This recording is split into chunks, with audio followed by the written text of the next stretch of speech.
Selamat hari Minggu, jemaat yang dikasihi dan mengasihi Tuhan. Sungguh suatu anugerah ketika kita bisa bertemu dalam ibadah pada hari ini. Meskipun kita masih beribadah secara mandiri di rumah kita masing-masing. Untuk mempersiapkan hati dan pikiran kita, marilah kita hening sejenak untuk memasuki ibadah pada saat teduh.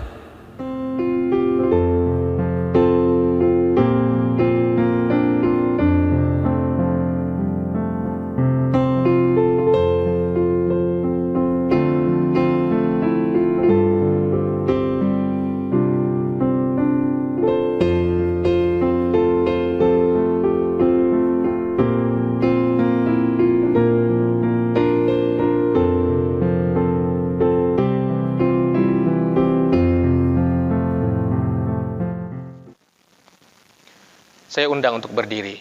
Kita menerima putum dan salam. Pertolongan kita adalah dalam nama Tuhan yang menjadikan langit dan bumi, yang tetap setia untuk selama-lamanya dan tidak meninggalkan perbuatan tangannya. Kasih karunia dari Allah Bapa kita dan dari Tuhan Yesus Kristus serta persekutuan Roh Kudus menyertai kita. Amin, hadirlah bersama kami ya Tuhan.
Marilah kita berdoa menyesali dosa kita dan memohon pengampunan Tuhan. Kita berdoa. Terima kasih Bapa Surgawi, pada hari ini kami dapat menghadap dan menyembah Engkau. Dan biarlah Tuhan ketika kami datang kepadamu, kami boleh merendahkan diri kami memohon ampun atas setiap salah dan dosa kami. Sehingga di kesempatan ini kami akan dapat layak untuk memuji serta menyembah Engkau. Tuhan, kami sungguh bersukacita sebab dapat beribadah pada hari ini. Oleh sebab itu, biarlah Roh Kudus Allah menambahkan sukacita kami, sehingga kami pun Tuhan akan boleh mengalami damai sejahtera, dan kami dapat menjalani kehidupan kami dengan lebih baik lagi. Terima kasih Tuhan Yesus, kami menyerahkan hidup kami menyerahkan ibadah kami dari awal hingga akhir.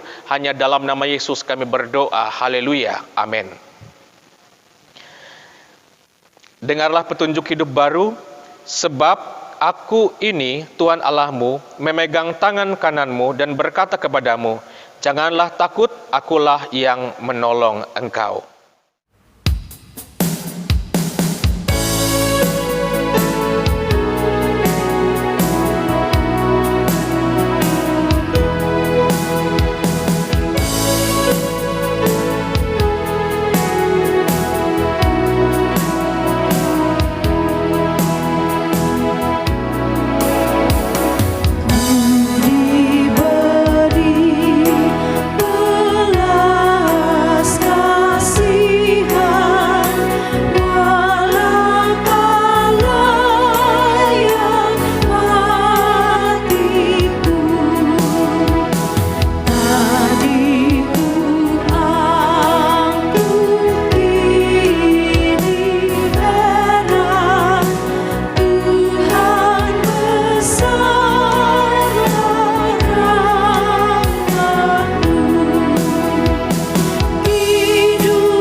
kita akan memasuki doa syukur dan doa pembacaan Alkitab. Jemaat, kita berdoa. Tuhan Allah kami, pemberi segala yang baik, begitu banyak pemberian-Mu sehingga kami patut bersyukur. Kami berterima kasih atas berbagai kesempatan yang diberikan Tuhan kepada kami. Terima kasih atas teman, sahabat, dan saudara yang kami jumpai, yang dapat kami ajak untuk bertukar pikiran, yang mau memberikan nasihat dan teguran untuk menghindari kesalahan yang mungkin kami perbuat dan dosa yang mungkin kami lakukan. Ampuni kami karena kata-kata penghiburan, pujian, ucapan terima kasih yang sebenarnya dapat kami ucapkan namun tidak kami ucapkan. Ampuni kami karena pertolongan yang dapat kami berikan kepada seseorang yang membutuhkan tetapi tidak kami berikan. Ajar kami untuk mengasihi dan melayani sesama kami. Bimbing kami melalui firman-Mu agar kami dapat melakukan kehendak-Mu. Amin. Pembacaan Alkitab yang ditentukan sesuai dengan almanak GKI untuk kita hari ini yaitu dari Raja-Raja pasal 19 ayat yang ke-9 sampai yang ke-18. Demikian firman Tuhan. Allah menyatakan diri di gunung Horeb. Di sana masuklah ia ke dalam sebuah gua dan bermalam di situ. Maka firman Tuhan datang kepadanya demikian. Apakah kerjamu di sini, hai Elia? Jawabnya, aku bekerja segiat-giatnya bagi Tuhan Allah semesta alam, karena orang Israel meninggalkan perjanjian-Mu, meruntuhkan mezbah-mezbah-Mu, dan membunuh nabi-nabi-Mu dengan pedang. Hanya aku seorang dirilah yang masih hidup, dan mereka ingin mencabut nyawaku.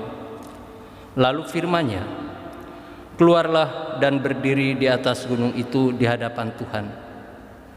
Maka Tuhan lalu, angin besar dan kuat yang membelah gunung-gunung dan memecahkan bukit-bukit batu, mendahului Tuhan. Tetapi tidak ada Tuhan dalam angin itu. Dan sesudah angin itu datanglah gempa, tetapi tidak ada Tuhan dalam gempa itu. Dan sesudah gempa itu datanglah api, tetapi tidak ada Tuhan dalam api itu. Dan sesudah api itu datanglah bunyi angin sepoi-sepoi biasa. Segera sesudah Elia mendengarnya, ia menyelubungi mukanya dengan jubahnya, lalu pergi keluar dan berdiri di depan pintu gua itu. Maka datanglah suara kepadanya yang berbunyi, apakah kerjamu di sini, hai Elia? Jawabnya, aku bekerja segiat-giatnya bagi Tuhan Allah semesta alam, karena orang Israel meninggalkan perjanjian-Mu, meruntuhkan mezbah-mezbah-Mu, dan membunuh nabi-nabi-Mu dengan pedang. Hanya aku seorang dirilah yang masih hidup, dan mereka ingin mencabut nyawaku. Firman Tuhan kepadanya, pergilah, kembalilah ke jalanmu, melalui padang gurun ke Damsyik, dan setelah engkau sampai, engkau harus mengurapi Hazael menjadi raja atas Aram. Juga Yehu cucu Nimsi haruslah kau urapi menjadi raja atas Israel. Dan Elisa bin Safat dari Abel Mehola harus kau urapi menjadi nabi menggantikan engkau. Maka siapa yang terluput dari pedang Hazael akan dibunuh oleh Yehu, dan siapa yang terluput dari pedang Yehu akan dibunuh oleh Elisa. Tetapi aku akan meninggalkan 7.000 orang di Israel, yakni semua orang yang tidak sujud menyembah Baal dan yang mulutnya tidak mencium Dia. Yang berbahagia ialah mereka yang mendengarkan firman Allah dan yang memeliharanya. Amin. Saudara-saudara, saya mengundang kita semua untuk boleh berdiri. Kita akan mengikrarkan pengakuan iman rasuli kita. Aku percaya kepada Allah Bapa yang Maha Kuasa, Khalik langit dan bumi, dan kepada Yesus Kristus, Anak-Nya yang tunggal, Tuhan kita, yang dikandung daripada Roh Kudus, lahir dari anak darah Maria, yang menderita di bawah pemerintahan Pontius Pilatus, disalibkan, mati, dan dikuburkan, turun ke dalam kerajaan maut. Pada hari yang ketiga, bangkit pula dari antara orang mati, naik ke sorga, duduk di sebelah kanan Allah Bapa yang Maha Kuasa, dan akan datang dari sana untuk menghakimi orang yang hidup dan mati. Aku percaya kepada Roh Kudus, gereja yang kudus dan am, persekutuan orang kudus, pengampunan dosa, kebangkitan daging, dan hidup yang kekal.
Saudara-saudara, tiba saatnya kita belajar kebenaran firman Tuhan. Mari kita berdoa. Bapa Surgawi, kami akan menyampaikan serta mendengarkan firman-Mu. Biarlah kami persiapkan hati kami, dan biarlah Roh Kudus Allah bekerja kepada kami yang mendengar, baik hamba yang menyampaikan. Dalam nama Yesus kami berdoa. Haleluya. Amin. Saudara-saudara, ini kasih Tuhan, Matius pasal 14 ayat 22 sampai 33 menjadi dasar firman Tuhan bagi kita pada saat ini. Dan saya persilahkan Anda untuk membuka kitab tersebut dan boleh membacanya. Namun pada hari ini, saudara, saya akan memfokuskan kita pada Matius pasal 14 ayat 31b. Yang dengan bunyi demikian, "Hai orang yang kurang percaya, mengapa engkau bimbang?" Saudara, tema firman Tuhan bagi kita pada hari ini adalah percaya dan jangan ragu. Saudara-saudara, pernahkah Anda merasa bimbang dan ragu dalam kehidupan Anda? Kalau saya boleh jawab, tidak peduli siapapun kita, semua orang pasti pernah mengalami yang namanya keraguan. Nah, firman kita hari ini berbicara tentang keraguan. Seorang murid Yesus yang bernama Petrus yang ragu terhadap Yesus. Yang mana keraguan ini bermula ketika Yesus meminta pada Petrus untuk menghampirinya dengan berjalan di atas air.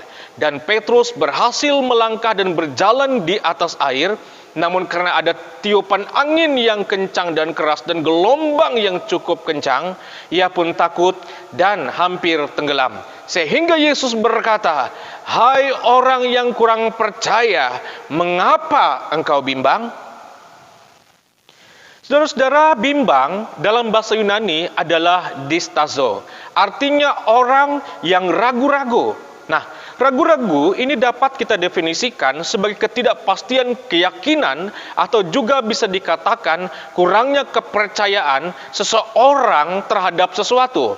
Dan kalau diterapkan dalam kehidupan orang percaya, maka keraguan ini mengacu pada ketidakpercayaan terhadap Allah dan juga firman-Nya. Nah, biasanya keraguan ini datang dengan cara yang berbeda untuk semua orang yang berbeda, saudara. Tetapi tujuannya biasanya sama, saudara. Nah, untuk menghalangi, untuk menunda, untuk membuat Anda berubah pikiran tentang keputusan yang akan Anda buat.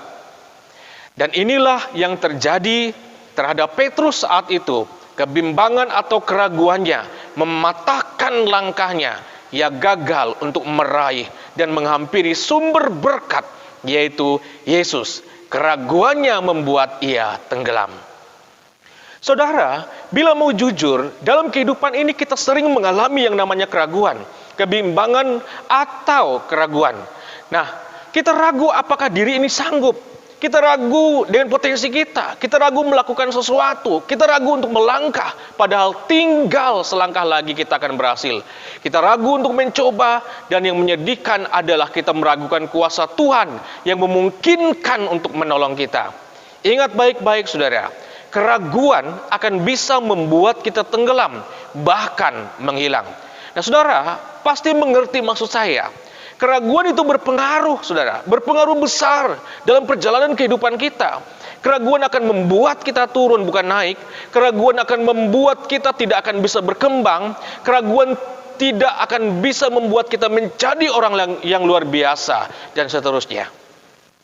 Nah, apakah hari ini kita masih hidup dalam keraguan? Saudara-saudara yang dikasihi Tuhan, ada 3 cara untuk menangani keraguan yang ada di dalam diri kita. Yang pertama, saudara, mengakui keraguan dan meminta bantuan. Nah, itulah yang dilakukan Petrus, yang meminta tolong kepada Tuhan Yesus. Ketika ia tenggelam, ia berteriak, "Tuhan, tolong aku." Atau dalam bahasa Yunaninya, "Kurios sozome." Artinya, Tuhan selamatkan aku, amankan aku. Dan Tuhan pun selamatkan dia. Saudara-saudara yang dikasihi Tuhan, yang saya mau katakan saat ini adalah Tuhan Yesus yang kita sembah adalah Tuhan yang dapat menangani keraguan saudara, ketakutan saudara, kekhawatiran saudara, dan semua pertanyaan saudara yang belum dijawab. Dia adalah Tuhan yang Maha Pengasih. Jangan kau pernah ragukan dia dalam kehidupanmu. Dan kasihnya ini saudara-saudara dinyatakan dengan mengutus orang-orang yang ada di sekitar kita untuk membantu kita ketika kita mengalami keraguan. Mereka bisa teman saudara, bisa tetangga saudara, pendeta, penetua diaken, dan lain sebagainya. Nah, ketika Anda alami keraguan, pergilah, katakanlah dengan jujur segala kebimbangan Anda, dan dengan demikian, saya percaya kita pasti akan dapat dikuatkan. Saudara, lalu yang kedua, saudara, bertindak dengan iman dan bukan keraguan. Kalau kita suka membaca Alkitab, maka ada banyak contoh dalam Alkitab tentang pribadi yang bertindak dalam iman, yang bukan dalam keraguan. Seperti misalnya Nuh yang membangun bahtera, Abraham yang meninggalkan kampung halamannya untuk memenuhi perintah Allah, Musa yang berjalan melintasi Laut Merah di tanah yang kering, Daud yang berhadapan dengan Goliat, dan Daniel ketika dilemparkan ke kandang singa. Tidakkah saudara berpikir bahwa semua pahlawan besar iman ini juga memiliki keraguan? Tetapi mereka mengambil napas dalam-dalam, memutuskan untuk percaya kepada Tuhan, dan mereka bertindak berdasarkan iman mereka dan bukan pada keraguan mereka. Saudara-saudara, lakukan hal yang sama. Lakukan hal yang sama seperti yang telah mereka lakukan, sehingga iman kita akan menjadi lebih kuat. Yang ketiga, saudara, cara mengatasi keraguan. Ragukan keraguanmu dan bukan meragukan iman. Ketika saudara berada di lembah kegelapan, di mana semuanya tidak pasti, apa yang akan saudara lakukan? Apakah kita akan menghabiskan banyak waktu di sana? Atau mungkin kita tergoda untuk menyerah pada keraguan, ketakutan, dan kekhawatiran? Saudara, jikalau kita ada dalam lembah kegelapan, yaitu masalah pergumulan hidup, satu-satunya jalan keluar adalah terus berjalan, terus berjalan, teruslah berjalan. Karena setiap langkah kita ke depan adalah cara untuk meragukan keraguan kita. Dengan terus berjalan, saudara, kita akan menemukan cahaya yang menyinari kehidupan kita. Percayalah pada Tuhan dan jangan kau pernah meragukannya. Sola fide. Marilah kita naikkan doa sepakat kita. Kita berdoa. Bapa Surgawi, terima kasih kami telah mendengarkan kebenaran firman-Mu. Biarlah firman tersebut menjadi berkat dalam kehidupan kami, dan firman itu akan membawa semangat buat kami. Kami tidak pernah meragukan kuasa Tuhan, tetapi kami percaya kepada kuasa-Mu. Tuhan, di kesempatan ini berdoa bagi jemaat-jemaat-Mu. Kami memohon Tuhan diberkatilah kehidupan mereka, pekerjaan mereka, usaha mereka, sehingga semuanya itu mendatangkan berkat yang berlimpah. Berdoa juga pada saat ini bagi mereka yang punya pergumulan atas kehidupan, yang mengalami sakit penyakit dan juga duka cita. Biarlah Tuhan, apabila Engkau berkenan, yang sakit dapat dipulihkan, yang berduka cita akan dapat dikuatkan, diberikan kesabaran di dalam Tuhan. Pada saat ini juga berdoa untuk setiap keadaan bangsa dan negara kami pada masa pandemi COVID-19 ini. Tuhan, biarlah musibah ini boleh cepat berlalu. Kami memohon pertolongan dan uluran tangan kasih Tuhan. Dan juga untuk gereja-Mu dalam setiap pelayanan, bantulah kami Tuhan, berikan spirit semangat buat kami, agar kami tetap memiliki jiwa pelayanan yang kuat dan tangguh dalam Tuhan. Dan juga bagi setiap keluarga maupun jemaat-jemaat Tuhan yang memiliki harapan-harapan dan cita-cita, berkatilah Tuhan, supaya setiap harapan dan cita akan dapat dinyatakan oleh Tuhan dalam bentuk keberhasilan. Terima kasih Tuhan Yesus, kami serahkan doa dan juga pergumulan kehidupan kami, harapan hanya dalam nama Yesus yang telah mengajarkan para murid berdoa. Bapa kami yang ada di sorga, dikuduskanlah nama-Mu. Datanglah kerajaan-Mu, jadilah kehendak-Mu di bumi seperti di sorga. Berikanlah kami pada hari ini makanan kami yang secukupnya. Dan ampunilah kami akan kesalahan kami, seperti kami juga mengampuni orang yang bersalah pada kami. Janganlah membawa kami ke dalam pencobaan, tetapi lepaskanlah kami daripada yang jahat. Karena Engkaulah yang mempunyai kerajaan, kuasa, dan kemuliaan sampai selama-lamanya. Amin.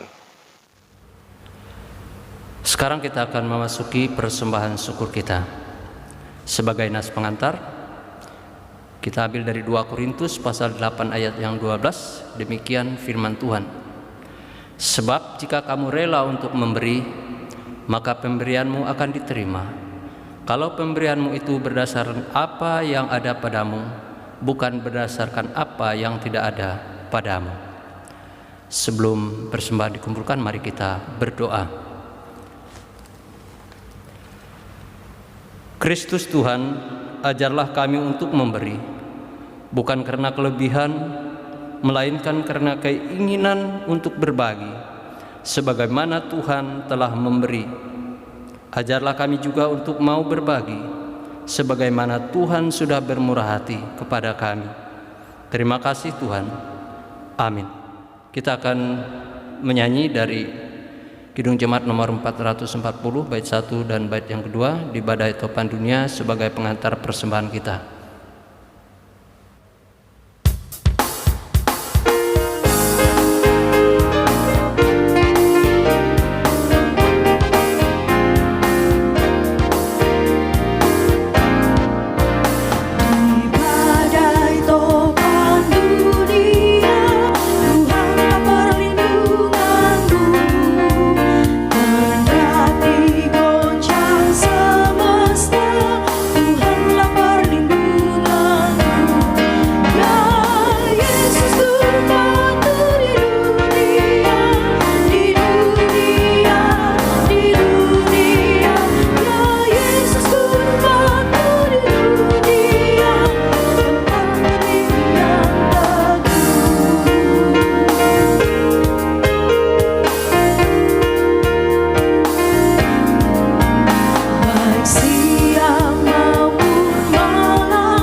Saya undang untuk berdiri.